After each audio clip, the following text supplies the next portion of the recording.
नमस्कार दोस्तों, स्वागत है आपका आज के मुख्य समाचार में, जिसमें सबसे पहली और बड़ी खबर में आपको बताएंगे कि बढ़ती महंगाई की गूंज राज्यसभा में, विपक्ष ने सरकार से कहा चर्चा करवाएं। दूसरी बड़ी खबर में जिक्र होगा कि पेट्रोल डीजल 15 दिन में 9 रुपए से ज़्यादा महंगा हुआ, माल भाड़ा 16% बढ़ने की आशंका, बिगड़ेगा बजट। तीसरी बड़ी खबर में जिक्र होगा कि हिजाब, हलाल और लाउड स्पीकर के बाद कर्नाटक में फल दुकानों को लेकर विवाद।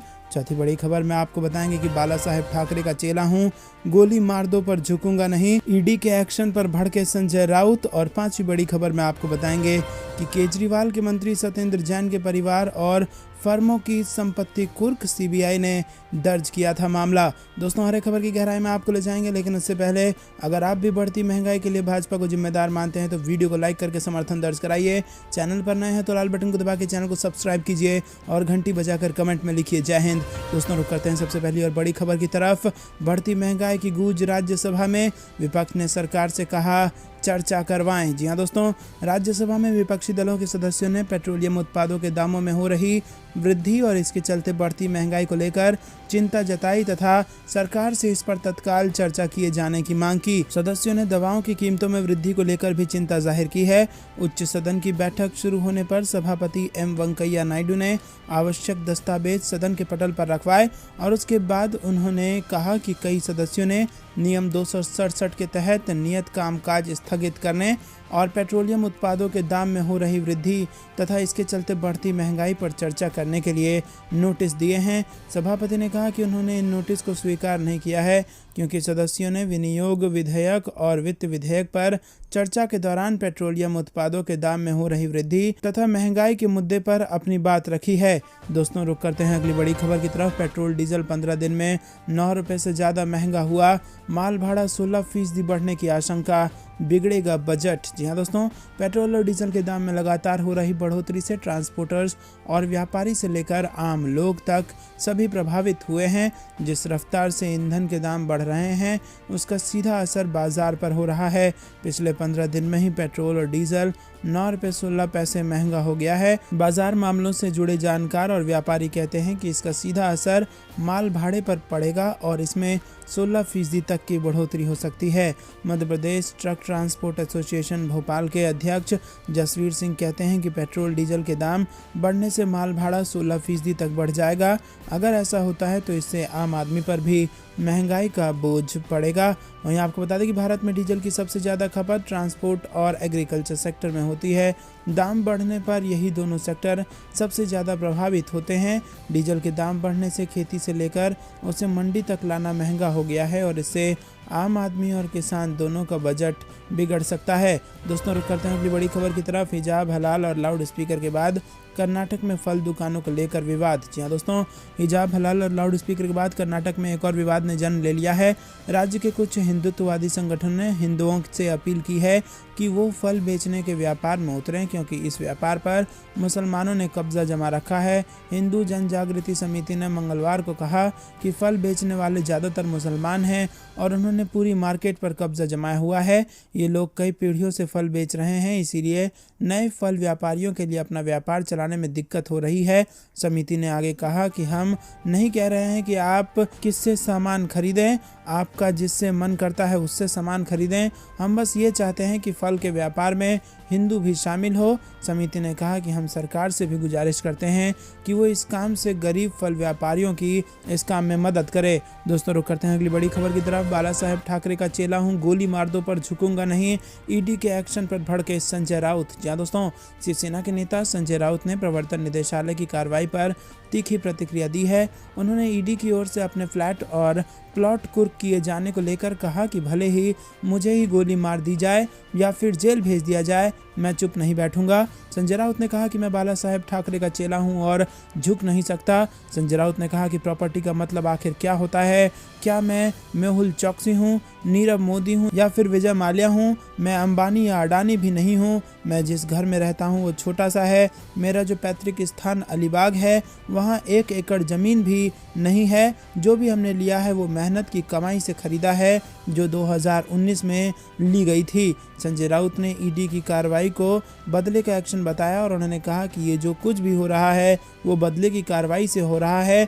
मुझे पहले ही धमकियां मिल रही थी कि यदि आप महाराष्ट्र की सरकार गिराने में सहयोग नहीं करेंगे तो फिर केंद्रीय एजेंसियों की कार्रवाई होगी। बेहद तल्ख अंदाज में दिख रहे शिवसेना के राज्यसभा सांसद ने कहा कि हम डरने वाले नहीं हैं, चाहे हमें गोली मार दो, प्रॉपर्टी जब्त कर लो या फिर जेल भेज दो। संजय राउत बाला साहेब ठाकरे का चेला है, चुप नहीं बैठेगा और आप लोगों की पोल खोलता रहेगा। 2 सालों से कार्रवाई चल रही है लेकिन मैं चुप नहीं बैठा।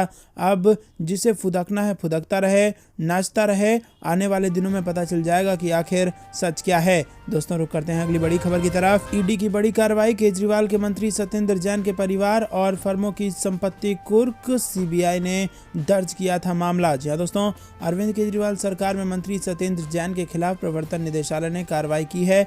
मनी लॉन्ड्रिंग मामले में यह कार्रवाई सीबीआई द्वारा दर्ज प्राथमिकी के आधार पर हुई है, जिसमें उसके परिवार और फर्मों से संबंधित 4.81 करोड़ रुपए की अचल संपत्तियों को अस्थायी रूप से कुर्क किया गया है। सत्येंद्र जैन के परिवार और फर्मों से संबंधित संपत्ति की कुर्की के लिए धन शोधन निवारण अधिनियम के तहत एक अस्थायी आदेश जारी किया गया है। दोस्तों रुक करते हैं अगली बड़ी खबर की तरफ। 7 राज्यों को मौसम विभाग ने दी चेतावनी, 5 दिनों तक चलेगी हीट वेव। जी हाँ दोस्तों, आपको बता दें कि मौसम विभाग ने चेतावनी देते हुए बताया कि आगामी 5 दिनों तक देश में कम से कम 7 राज्यों में हीट वेव का खतरा रहेगा। जम्मू, हिमाचल प्रदेश, हरियाणा, उत्तर प्रदेश, राजस्थान, दिल्ली और मध्य प्रदेश में लोगों को सावधानी बरतने को कहा गया है। उत्तर भारत के कई इलाकों में लगातार तापमान बढ़ने की जानकारी दी है। मौसम विभाग के ट्वीट में कहा गया है कि तेज तापमान के कारण लू लपट चलेगी, ऐसे में लोग दोपहर की तेज धूप में जाने से बचें। मौसम विभाग ने बताया कि मेघालय में मंगलवार को तेज बारिश होने या कई स्थानों पर गरज चमक के साथ बौछारें गिर सकती हैं। मौसम विभाग ने बताया कि उत्तर पूर्व भारत के मेघालय और उसके आसपास के इलाकों में मौसम खुशगवार बना रहेगा। यहाँ अरुणाचल प्रदेश में भी बारिश होगी और इसके अलावा 5 से 8 अप्रैल के बीच पश्चिम बंगाल, सिक्किम में तेज बारिश होने की आशंका है। मौसम में बदलाव के कारण बंगाल की खाड़ी में दक्षिण पश्चिम में तेज हवाएं चलेंगी और इसमें हवा की गति 45 से 55 किलोमीटर प्रति घंटा रह सकती है। और इधर मौसम विभाग ने चेतावनी जारी करते हुए कहा है कि दक्षिण पश्चिम बंगाल की खाड़ी और श्रीलंका की ओर वाले तटों पर नौका आदि की गतिविधि न हो। दोस्तों रुक करते हैं अगली बड़ी खबर की तरफ। पप्पू यादव ने की चिराग पासवान से मुलाकात, जाप प्रमुख ने भाजपा को लेकर कही ये बड़ी बात। जी हाँ दोस्तों, जाप सुप्रीमो पप्पू यादव ने मंगलवार को लोजपा रामविलास चिराग पासवान के पटना स्थित घर पर मुलाकात की और इसी के साथ आपको बता दें कि मुलाकात के दौरान उन्होंने 12 जनपद को खाली कराए जाने के तरीके पर दुख जताया।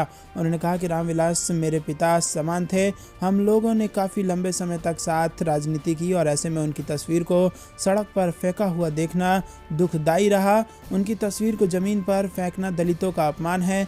पप्पू यादव ने कहा कि हम लोगों की मेंटालिटी एक जैसी है, हम लोग आपस में भाई हैं और हमेशा रहेंगे। दोस्तों रुक करते हैं अगली बड़ी खबर की तरफ। नवरात्रों में मांस पर प्रतिबंध, ओवैसी ने पीएम मोदी को घेरा, बोले मांस अशुद्ध नहीं है, ये लहसुन और प्याज जैसा ही भोजन है। जहां दोस्तों 9 दिन तक चलने वाले नवरात्रि उत्सव के दौरान भाजपा शासित दक्षिणी दिल्ली नगर निगम द्वारा मांस की दुकानों को बंद करने की कार्रवाई को लेकर AIMIM अध्यक्ष असदुद्दीन ओवैसी ने प्रधानमंत्री मोदी को घेरा है। दरअसल आपको बता दें कि SDMC के मेयर मुकेश सुरियान ने सोमवार को नगर निगम के आयुक्त को पत्र लिखकर नवरात्रि उत्सव के दौरान उनके अधिकार क्षेत्र में आने वाली मांस की दुकानों को बंद करने के लिए आवश्यक कार्रवाई करने को कहा है। दक्षिण दिल्ली नगर निगम के मेयर की चिट्ठी पर AIMIM नेता ओवैसी ने तीखी प्रतिक्रिया देते हुए ट्वीट कर कहा कि मोदी बड़े उद्योगपतियों के लिए ईज ऑफ डूइंग बिजनेस और अपने वैचारिक गुर्गों के लिए कट्टरता में ईज ऑफ डूइंग चाहते हैं और मांस की दुकानें बंद करने से होने वाली नुकसान की भरपाई कौन करेगा। मांस अशुद्ध नहीं है, ये सिर्फ लहसुन या प्याज जैसा ही भोजन है। अगर लोग मीट खरीदना नहीं चाहते तो सिर्फ 99% नहीं 100% लोगों के पास मांस नहीं खरीदने का विकल्प है। तो दोस्तों आपको बता दें कि ओवैसी चाहते हैं कि इसको लोगों के विकल्प पर छोड़ देना चाहिए। अगर लोग नहीं खाना चाहेंगे तो खुद ही नहीं खरीदेंगे, इसको बंद करवाना गलत है। आपको क्या कुछ लगता है कमेंट में जरूर बताइए। रुक करते हैं अगली बड़ी खबर की तरफ। समाजवादी पार्टी के अध्यक्ष अखिलेश यादव ने मंगलवार को लगातार बढ़ती कीमतों के मुद्दे पर बीजेपी पर निशाना साधा। उन्होंने महंगाई के मुद्दे पर भारतीय जनता पार्टी पर आरोप लगाते हुए कहा कि ये एक कंपनी बन गई है जो बढ़ी हुई लागत का पैसा जनता से वसूल कर रही है। उन्होंने अपने आधिकारिक ट्विटर हैंडल पर लिखा कि आज के महंगाई के दौर में कंपनियां बढ़ती हुई लागत जनता से वसूल रही हैं और अपना लाभ कम नहीं कर रही हैं। लोकतंत्र में सरकार की भूमिका राज करने की नहीं बल्कि ऐसी नीतियां बनाने की होती है जो जनहित के लिए नियंत्रण रखे और जिससे कोई जनता का शोषण उत्पीड़न ना कर सके। भाजपा एक कंपनी बन गई है। तो दोस्तों, क्या आपको भी ऐसा लगता है कि भाजपा एक कंपनी बन गई है? कमेंट करके जरूर बताइए।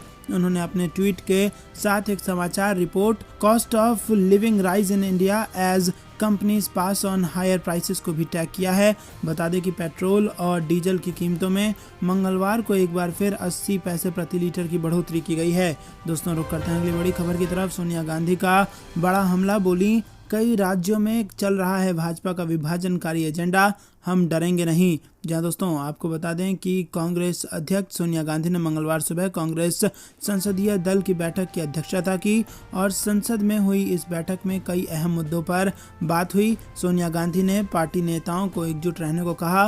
उन्होंने कहा कि कांग्रेस के लिए आगे की राह पहले से कहीं अधिक चुनौतीपूर्ण है। सोनिया गांधी ने कहा कि पार्टी कार्यकर्ताओं के लचीलेपन की भावना की कड़ी परीक्षा हो रही है। वहीं आपको बता दें कि कांग्रेस नेताओं को संबोधित करते हुए सोनिया गांधी ने भाजपा पर भी निशाना साधा।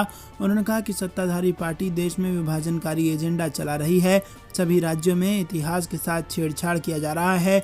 एजेंडे को पूरा करने के लिए भाजपा जबरन इतिहास के साथ छेड़खानी कर रही है। सोनिया गांधी ने कहा कि भाजपा और उसके नेताओं का विभाजनकारी और ध्रुवीकरण का एजेंडा कई राज्यों में चल रहा है और हम सभी को एक साथ खड़े होकर नफरत वाली ताकतों का सामना करना होगा। रुक करते हैं अगली बड़ी खबर की तरफ। कोरोना काल में माता पिता को खोने वाले बच्चों की शिक्षा और संपत्ति का क्या हुआ, सुप्रीम कोर्ट ने मांगी स्टेटस रिपोर्ट। जी दोस्तों, सर्वोच्च न्यायालय ने सभी राज्यों और केंद्र शासित प्रदेशों को कोरोना संक्रमण के कारण अपने माता पिता को खोने वाले बच्चों की संपत्ति सुरक्षित रखने और पढ़ाई सुनिश्चित करने के आदेश जारी किए हैं। अदालत ने यह भी कहा कि बच्चों के माता पिता द्वारा छोड़ी गई संपत्ति की जानकारी बाल स्वराज पोर्टल पर अपलोड की जाए। शीर्ष अदालत ने कहा है कि जो बच्चे स्कूल नहीं जा रहे हैं उनका पड़ोस के स्कूलों में एडमिशन कराया जाए।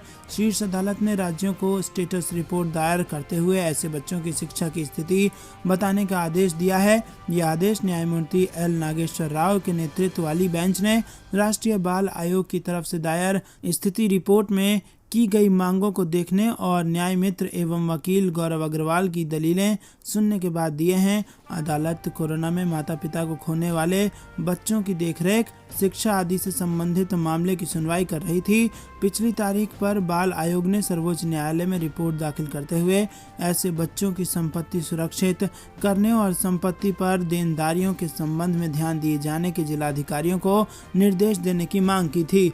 दोस्तों, रुक करते हैं अगली बड़ी खबर की तरफ। पेट्रोल डीजल के नए रेट जारी, आज भी कोई राहत नहीं। पटना से मुंबई तक डीजल भी 100 के पार। जी हाँ दोस्तों, पेट्रोल डीजल के नए रेट जारी हो गए हैं और आज भी इसमें कोई राहत नहीं मिली है। दिल्ली से पटना तक ऑयल मार्केटिंग कंपनियों ने पेट्रोल डीजल के दाम 80 पैसे बढ़ा दिया है। पेट्रोल डीजल की कीमतों में 2 सप्ताह में 13वीं बढ़ोतरी हुई है और अब देश के लगभग सभी प्रमुख शहरों में पेट्रोल 103 रुपए प्रति लीटर के पार हो गया है। वहीं डीजल भी शतक लगा रहा है। राजधानी दिल्ली में पेट्रोल की कीमत अब 104 रुपए 61 पैसे प्रति लीटर हो गई है। वहीं डीजल का दाम 95 रुपए 7 पैसे प्रति लीटर से बढ़कर 95 रुपए 87 पैसे प्रति लीटर हो गया है। आंध्र प्रदेश के चित्तूर में डीजल सबसे महंगा यानी कि 106 रुपए 84 पैसे प्रति लीटर पर पहुंच गया है और वहीं राजस्थान के श्रीगंगानगर में पेट्रोल का दाम सबसे ऊंचा यानी 122 रुपए 5 पैसे प्रति लीटर पहुंच गया है। दोस्तों, रुक करते हैं अगली बड़ी खबर की तरफ जो कि मध्य प्रदेश से आ रही है। मध्य प्रदेश में कमलनाथ के नेतृत्व में ही 2023 का विधानसभा चुनाव लड़ेगी कांग्रेस, नहीं होगा बदलाव। जी हाँ दोस्तों, मध्य प्रदेश में कांग्रेस ने बड़ा फैसला लिया है और यहाँ फिलहाल नेतृत्व परिवर्तन नहीं होगा। कमलनाथ राज्य छोड़कर केंद्र की राजनीति में नहीं जाएंगे। 2023 का विधानसभा चुनाव उन्हीं के नेतृत्व में लड़ा जाएगा और मुख्यमंत्री पद का चेहरा भी वही होंगे। भोपाल में सोमवार को हुई पार्टी की महत्वपूर्ण बैठक में यह बड़ा फैसला लिया गया। इस बैठक में दिग्विजय सिंह सहित प्रदेश के सभी क्षत्रप मौजूद थे और सबने सर्वसम्मति से कमलनाथ के नाम पर मोहर लगाई। मध्य प्रदेश में 2023 के विधानसभा चुनाव की तैयारी जोर शोर से जारी है।